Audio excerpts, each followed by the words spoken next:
ஏற்கனவே அஷ்டம சனி உங்களுக்கு ஆரம்பித்து நடக்கிறது உண்மையை சொல்லணும்னா ஒரு கடினமான காலம்னே சொல்லலாம்.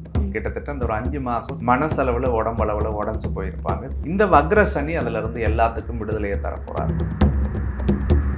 இந்த அஷ்டம சனி ஆரம்பித்து இழந்த பட்டத்தையும் பதவியையும் திரும்ப மீட்கக்கூடிய காலமாக அடுத்த 5 மாதத்தில் சிம்மராசிக்கு கடவுள் கொடுக்க போகிறார். இதில் ரொம்ப முக்கியமாக குடும்ப வாழ்க்கையில் இருந்து வந்த சிக்கல்கள் சரியாகும். வெளிப்படையாக சொல்லணும்னா உடம்பை கெடுக்கிற விஷயத்தில் ஈடுபடக்கூடாது.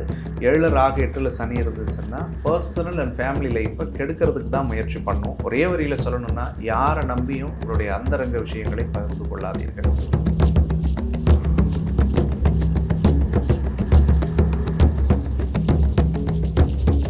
சிம்ம ராசி என்பர்கள் சார்,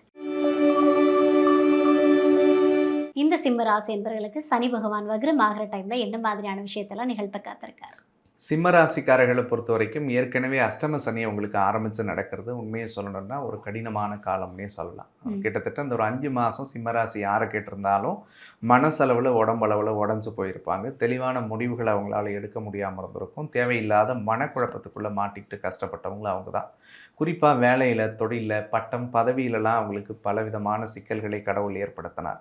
இந்த வக்ர சனி அதிலிருந்து எல்லாத்துக்கும் விடுதலையை தரப்போகிறார். குறிப்பாக அஷ்டமத்து சனியால் இருந்து வந்த பல பாதிப்புகளிலிருந்து அவர்களுக்கு நிவர்த்தி கிடைக்கும். அஷ்டம சனி என்ன பண்ணும்? ஒன்று ஃபேமிலி லைஃப்பை டிஸ்டர்ப் பண்ணும், பர்சனல் லைஃப்பை டிஸ்டர்ப் பண்ணும், மென்டல் ஹெல்த்தை டிஸ்டர்ப் பண்ணும், ஃபிசிக்கல் ஹெல்த்தை டிஸ்டர்ப் பண்ணும். இதிலிருந்து அவங்களுக்கெல்லாம் ரிலீஃப் கிடைக்கும். உடல் தெளிவடையும், உள்ளம் தெளிவடையும், இல்லமும் தெளிவடைய போகுதுன்னு சொல்லலாம். அதில் குறிப்பாக வேலை, தொழில், பண விஷயங்களில் விவகாரங்களில் இருந்து வந்த சிக்கல்களும் பிரச்சனைகளும் சரியாகும். வேலை இல்லாதவங்களுக்கு வேலை கிடைக்கும். ட்ரான்ஸ்ஃபர், ப்ரமோஷன் எதிர்பார்க்குறவங்களுக்கு ப்ரமோஷன் கிடைக்கக்கூடியதாக இருக்கும். இந்த அஷ்டம சனி ஆரம்பித்து இழந்த பட்டத்தையும் பதவியையும் திரும்ப மீட்கக்கூடிய காலமாக அடுத்த 5 மாதத்தில் சிம்மராசிக்கு கடவுள் கொடுக்க போகிறார். இதில் ரொம்ப முக்கியமாக குடும்ப வாழ்க்கையில் இருந்து வந்த சிக்கல்கள் சரியாகும். தன்னுடைய வார்த்தையை அலட்சியப்படுத்தினவங்க, உதாசனப்படுத்தினவங்கலாம் அவங்க வாக்குக்கு மரியாதை கொடுக்கக்கூடிய காலமாக இருக்கும். நேற்றுக்கு நல்லதே பேசினாலும் சிம்மராசி சொன்னால் இன்றைக்கி அதை உதாசனப்படுத்தியிருப்பாங்க. ஆனால் அந்த சிக்கல் சூழல்கள் எல்லாமே மாறப்போகுது. படிக்கிற மாணவர்களுக்கு கல்வியில் நல்ல முன்னேற்றம், பொருளாதார ரீதியான வளர்ச்சியை கடவுள் ஏற்படுத்துவார். குடும்பத்தை விட்டு பிரிஞ்சிருக்கிறவங்களாம் திரும்ப குடும்பத்தோடு சேரக்கூடிய காலமாக இருக்கும். குழந்தை பாக்கியத்தை எதிர்பார்க்கக்கூடிய சிம்மராசிக்காரர்களுக்கு நிச்சயமாக இந்த காலகட்டங்களில் குழந்தை பாக்கியத்தை இறைவன் கொடுக்க போகிறாரு. பூர்வீகத்தில் சொத்து ஏதாவது வர வேண்டியது இருந்துச்சுன்னா இப்போ மூவ் பண்ணாங்கன்னா அவங்களுக்கு கண்டிப்பாக அந்த சொத்து கிடைக்கும். ரொம்ப நாளாக வாங்கிட்டு கடன் அடைக்க முடியல சார், அல்லது ரொம்ப நாள் வர வேண்டிய ஒரு பணம் வராமல் இருந்துச்சுன்னா இந்த 2 சிக்கல்களும் தீரக்கூடியதாக இருக்கும். சிம்மத்தை பொறுத்த வரைக்கும் கடந்த 1.5 வருஷமாகவே மனோபயம் அதிகமாக இருந்தது. நமக்கு ஹார்ட் அட்டாக் வந்துடுமோ, பிபி ஏறிடுமோ, சுகர் வந்துடுமோ, வேறு ஏதாவது பிரச்சனை வருமோ அப்படின்லாம் நினச்சிருப்பாங்க. அந்த கவலைகளும், அந்த சோகங்களும், அந்த சூழல்களும் மாறும். மனோதிடத்தோடு, மனோதைரியம் கடவுள் அருளோடு கூடி வரும். இந்த லாஸ்ட் 5 மாதமாக லவ், ரிலேஷன்ஷிப்பு, ஃபேமிலியிலலாம் நிறைய சிக்கல்கள் வந்துக்கிட்டே இருந்தது. அதுவும் 7 சனி வந்ததுலேருந்து காதலர்களுக்குள்ள பிரச்சனை வந்தது, கணவன் மனைவிக்குள்ள கருத்து மோதல்கள் ஏற்பட்டுச்சு, நிறைய நம்பிக்கை துரோகத்தை பார்த்திருப்பார்கள். அந்த கஷ்டங்கள்லேருந்து கண்டிப்பாக விடுபட்டு வெளியில் வருவாங்க. கல்யாண வயசில் இருக்கிறவங்களுக்கு கல்யாணம் நடக்கும். மறுமணத்துக்கு காத்திருக்கிறவங்களுக்கு மறுமணம் கூடி வரும். ரிலேஷன்ஷிப்பில் வேறு ஏதாவது பிரச்சனை இருந்துச்சுன்னா அதிலிருந்து மீண்டு வந்து இவங்களுக்கான பாதையை தேர்ந்தெடுக்கக்கூடிய சூழலை கடவுள் கொடுப்பார். ஸோ ஒட்டுமொத்தத்தில் சிம்ம ராசிக்காரர்களுக்கு அஷ்டமத்து சனியில் ஒரு மிகப்பெரிய நிம்மதி, பெருமூச்சை கொடுக்கக்கூடிய அடிப்படையில் வர்றது தான் இந்த வக்ர சனி. இந்த சனி கண்டிப்பாக அவங்க வாழ்க்கைக்கு பெரிய பெரிய மாற்றங்களை ஏற்படுத்தியே தீரும். ப்ரீத்திங் ஸ்பேஸ் கொடுத்துருக்காரு, யூஸ் பண்ணிக்கலாம். Super sir. ஸோ இந்த டைமில் வந்து சிம்மராசி என்பவர்கள் எந்த விஷயத்தில் கவனமாக இருக்கணும்? சிம்மராசிக்கு ஜென்மத்தில் கேது 7 ராகு இருக்கிறதுனாலையும் அஷ்டமத்தில் சனி இருக்கிறதுனாலையும் உடல் ரீதியாக, மன ரீதியான விஷயங்களில் கொஞ்சம் ஃபோக்கஸ் பண்ணணும். வெளிப்படையாக சொல்லணும்னா உடம்பை கெடுக்கிற விஷயத்தில் ஈடுபடக்கூடாது, மனசை பாதிக்கிற விஷயங்களில் ஈடுபடக்கூடாது. 7 ராகு 8 சனி இருந்துச்சுன்னா பர்சனல் அண்ட் ஃபேமிலி லைஃப்பை கெடுக்கிறதுக்கு தான் முயற்சி பண்ணும். அதில் மட்டும் கொஞ்சம் யாருக்கும் இடம் கொடுக்காதீங்க. ஒரே வரியில் சொல்லணும்னா யாரை நம்பியும் உங்களுடைய அந்தரங்க விஷயங்களை பகிர்ந்து கொள்ளாதீர்கள். அதை அட்வான்டேஜ் எடுத்து உங்களுக்கு வாழ்க்கையில் நிறைய வழிகளை கொடுப்பாங்க. அந்தரங்கன்னா உங்கள் பர்சனல், ஃபேமிலியாக இருக்கட்டும், வேலையாக இருக்கட்டும், தொழிலாக இருக்கட்டும், கடனாக இருக்கட்டும், உங்கள் நோயாக இருக்கட்டும், இதெல்லாம் யார்ட்டையும் பகிர்ந்துக்காம இருந்துட்டாலே போதும்.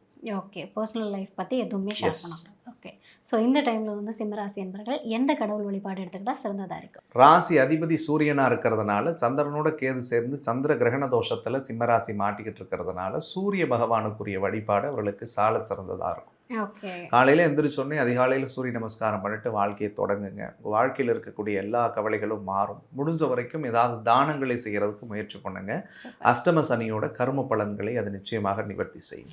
ஓகே, ரொம்ப அழகாக சொல்லிட்டீங்க. ஏன்னா தானம் கொடுத்தாலே வந்து அவங்க தலைமுறையே காக்கப்படும் அப்படின்றதுல எந்த மாற்று கருத்தும் இல்லை. ஸோ சிம்ம ராசி என்பவர்களுக்கான ஒரு அற்புதமான பலன் கொடுத்துருக்கீங்க. Thank you sir. நன்றி. சனியினுடைய வக்ரம் அப்படின்றத விட பொதுவாக நவகிரகங்கள் வக்ரம் அடையும் பொழுது தன்னுடைய இயல்பான இயக்கத்திலிருந்து பின்னோக்கி இயக்கத்துக்கு போகிறது தான் வக்ரம் அப்படின்னு சொல்லுவோம். சுப கிரகங்கள் வக்ரம் அடைஞ்சதுன்னா அசுப பலன்களை செய்யும், அசுப கிரகங்கள் வக்ரம் அடைஞ்சதுன்னா சுபத்துவமான பலன்களை செய்யும் அப்படின்னு ஜோதிட விதி இருக்கு. இப்போ சனி பகவானை பொறுத்த வரைக்கும் முன்னாடி நீங்கள் கேட்கும் போதே சொன்னீங்க, எந்த பாடுபடுத்த போது ஏற்கனவே பல பேர் 7.5 சனியில் சிக்கி தவிச்சிட்டு இருக்காங்க அப்படின்னு சொல்லிட்டு இருந்தீங்க. ஸோ அந்த அடிப்படையில் சனி பகவான் வக்ரகதியில் பின்னோக்கி வரும்போது தன்னுடைய இயக்கத்திலிருந்து அவர் கொஞ்சம் ஸ்லோ டவுன் ஆகும்போது அவர் கொடுக்கக்கூடிய கெடு பலன்கள் நிச்சயமாக 12 ராசிக்காரர்களுக்கும் குறையக்கூடியதாக இருக்கும். ஓகே. ஸோ அந்த அடிப்படையில் சனி பகவான் வக்ர காலகட்டம் அப்படின்றது வாக்கிய பஞ்சாங்கப்படி ஜூலை மாதம் 15ஆம் தேதியிலிருந்து நவம்பர் 30ஆம் தேதி வரைக்கும் கிட்டத்தட்ட ஒரு 139 நாட்கள் இருக்க போகிறார் சனி. நட்சத்திர அடிப்படையில் மட்டுமே இந்த வக்ரம் நடக்கிறதுனால மீன ராசியிலேயே சனி பகவான் சஞ்சரிக்க போகிறார். அதில் முக்கியமாக சில ராசிக்காரர்களுக்கு இப்போதைக்கு இருக்கக்கூடிய மிகப்பெரிய அழுத்தங்கள்லிருந்து மாறுபட்டு வருவார்கள். குறிப்பாக சனி ஒரு ஜாதகத்தில் நீச்சம் அடைந்திருந்தாலோ அல்லது நீச்சமடைஞ்ச திசை இப்போ நடந்துட்டு இருந்தாலும் நீச்சத்துக்குரிய புத்தி இப்போ யாருக்காவது நடந்துட்டு இருந்ததுன்னா சனியால் ஏற்படக்கூடிய பாதிப்புகளும் தடைகளும் அவர்களுக்கு விலகும். அதில் முக்கியமாக பார்க்கும் பொழுது இந்த சனி வக்ர பயிற்சியில் ஒரு பெரிய ரிலீஃப் அடையக்கூடிய ராசிகளாக, அதாவது ஒரு நிம்மதி பெருமூச்சு விடக்கூடிய ராசிகள்னு கூட நீங்கள் தம்ப்நெயில் வைக்கலாம். ஸோ அப்படி இருக்கக்கூடிய ராசிக்காரர்களில் மேஷ ராசிக்காரர்களுக்கு இந்த 7.5 சனியினுடைய தாக்கம் என்பது குறையக்கூடிய அடிப்படையில் இருக்கும். கிட்டத்தட்ட இந்த 5 மாதமாக மேஷராசிக்காரர்கள் வேலை, தொழில், பண விஷயங்களில் நிறைய சவால்களை அனுபவிச்சிருப்பாங்க. உடல் ரீதியாக மன ரீதியாகவும் நிறைய நெருடல்களை சந்திச்சிருப்பாங்க. அந்த வழிகளிலிருந்து அவர்கள் மாறுபட்டு 7.5 சனி கொஞ்சம் இல்லாமல் இருந்தால் நம்ம வாழ்க்கை எப்படி இருக்குமோ அந்த மாதிரியான ஒரு பாதைக்குள்ளே மேஷராசிக்காரர்கள் அனுகூலமாக நகர்றதுக்குரிய ஒரு வாய்ப்பை இந்த சனி வக்ரம் அவர்களுக்கு ஏற்படுத்தும். அதற்கு அடுத்தது முக்கியமாக சிம்ம ராசிக்காரர்கள் கிட்டத்தட்ட இந்த சனி ஆரம்பித்ததுலேருந்து இந்த ஒரு 4-5 மாத காலங்களாக தூக்கம் இல்லாத, நிம்மதி இல்லாமல், சந்தோஷம் இல்லாமல், குடும்ப வாழ்க்கைக்குள்ளே பல நெருக்கடி, பல உளைச்சல், மன அழுத்தத்தோடு வாழ்ந்துட்டு இருக்கக்கூடியவர்களுக்கு ஒரு மிகப்பெரிய ரிலீஃபை கடவுள் கொடுக்க போகிறார்.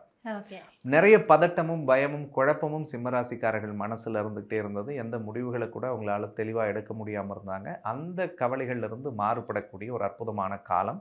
குறிப்பாக அஷ்டமத்து சனியினுடைய அத்தனை பாதிப்புகளும் சிம்மராசிக்காரர்களுக்கு குறையக்கூடிய அடிப்படையில் இந்த சனி வக்ரம் இருக்கும் அப்படின்னு சொல்லலாம். அதற்கடுத்தது தனுசு ராசிக்காரர்களுக்கு அர்த்தாஷ்டம சனி ஆரம்பித்து இந்த ஒரு 5 மாதமாக நிம்மதி இல்லாமல், அமைதி இல்லாமல், ஒரு இடத்துல ஸ்டேபிளாக உட்கார முடியல சார், எல்லாம் இருக்குது, அரிசி இருந்து, பருப்பு இருந்து, அறுசுவையோடு சாப்பாடு இருந்து கூட வீட்டில் நிம்மதியாக கஞ்சி குடிச்சிட்டு படுத்து தூங்க முடியலன்னு சொல்லி வருத்தப்பட்டிருப்பாங்க இல்லையா? அந்த கவலைகளும் சூழல்களும் மாறக்கூடிய அடிப்படையில் தனுசு ராசிக்காரர்களுக்கு கடவுள் அர்த்தாஷ்டம சனி தாக்கத்தை குறைக்க போகிறாருன்னு சொல்லலாம். ஸோ அவங்க வீட்டில் கொஞ்சம் நிம்மதி, சந்தோஷம், அமைதி எல்லாம் பெருகக்கூடிய ஒரு காலமாக இருக்க போகிறது. அதற்கடுத்தது கண்டகத்து சனி நடக்கக்கூடிய கன்னி ராசிக்காரர்கள் உடல் அளவிலும் மனதளவிலும் நிறைய சோர்ந்து போயிருப்பாங்க. ஸோ எந்த விதத்துலையும் தெளிவாக யோசிக்க முடியலையே, தெளிவான பாதைக்குள்ளே போக முடியலையே, அல்லது நிறைய நம்பிக்கை துரோகத்தையும் உறவுகளுக்குள்ள ஏமாற்றத்தையும் இழப்புகளையும் சந்தித்தவர்கள், அல்லது பர்சனல் லைஃப்னு சொல்லக்கூடிய ஃபேமிலியில் கூட நிறைய அழுத்தங்களை, பிரச்சனைகளை சந்திச்சுட்டு வந்திருக்கக்கூடியவர்களுக்கு இந்த ஒரு சனி கண்டகத்திலிருந்து வக்ரம் அடைகிறதுனால இறைவனுடைய அருளோடு அவர்களுக்கு நல்ல பலன்களை தரக்கூடிய அடிப்படையில் இருக்கும். இந்த 4 ராசிக்காரர்களுக்கு சனியினுடைய அதீத தாக்கம் இருக்கிறதுனால இவங்களுக்கு முதன்மையாக நற்பலன்களை பார்க்கக்கூடியவர்கள் அப்படின்றத விட முன்னாடி சொன்ன நிம்மதி பெருமூச்சு விடக்கூடியவர்கள்னு சொல்லலாம். ஸோ இதே மாதிரி 12 ராசிக்காரர்களுக்கும் சனி பகவான் பார்வைப்படக்கூடிய 3 இடங்கள், சனிக்கு பொதுவாக 3 பார்வை, காரிக்கு 3, 7, 10 சொல்லுவாங்க. அந்த பார்வைப்படக்கூடிய இடங்களினுடைய தாக்கம் நிச்சயமாக குறையும். ஒவ்வொரு ராசிக்காரர்களுக்கு சனி பகவான் எங்கெல்லாம் பார்க்க போகிறாரு, அவர் பார்க்கக்கூடிய இடத்தில் இருக்கக்கூடிய பலன் என்ன, அதனால் அவங்களுக்கு இருந்த கெடுபலன்கள் எந்த வகையில் நல்ல விதமாக மாறப்போகுது அப்படின்றத பற்றி நம்ம விரிவாக வரக்கூடிய தொகுப்புகளில் பேசுவோம். அருமை. அதாவது மேஷராசியாக இருக்கட்டும், தனுசு, கன்னி, அதே போல் பார்த்திங்கன்னா சிம்மம், எல்லாருக்குமே ஒரு வழியாக சனி பகவான் வேறு வேறு பேரில் போயிட்டு ஒரு வழியாக பாடாப்படுத்திட்டு ஒரு ப்ரீத்திங் ஸ்பேஸ் கொடுத்துருக்காங்க. கண்டிப்பாக அதை இந்த 4 ராசிகளும் பயன்படுத்துவாங்க அப்படின்னு நான் நம்புகிறேன்.